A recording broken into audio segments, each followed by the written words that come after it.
যুধিষ্ঠিরের কথা মতো কৃষ্ণ জরাসন্ধের কাহিনী বর্ণনা করলেন। কৃষ্ণ বললেন,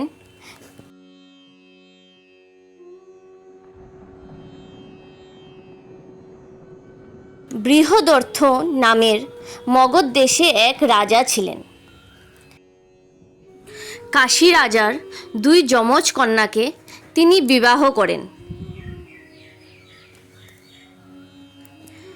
দীর্ঘদিন কেটে যাওয়ার পরেও রাজা বৃহদর্থ কোনো পুত্র লাভ করলেন না।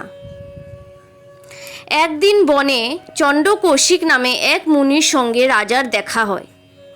তার দুঃখের কথা শুনে মুনি তাকে একটি অম্বফল দান করেন এবং বলেন, এই ফল খেলে রানী যে পুত্র লাভ করবেন তার বীরত্বের খ্যাতি সারা জগতে ছড়িয়ে পড়বে ও সে মহাদেবের এক নিষ্ঠ ভক্ত হবে।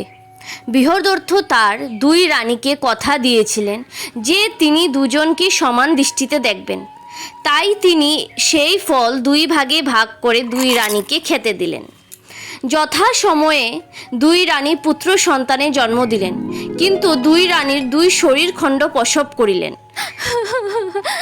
তার প্রতিটি খণ্ডের একটি চোখ, একটি করে হাত ও পা, অর্ধেক মুখ, নাক, উদর ইত্যাদি দেখতে বিভূষিত। রানীরা ভয়ে ও দুঃখে তাদের সন্তান ত্যাগ করলেন। 2 জন ভাই তাদের আস্থা করে ফেলে দিয়ে এলো। সেই রাজ্যে জরা নামে এক রাক্ষসী ছিল।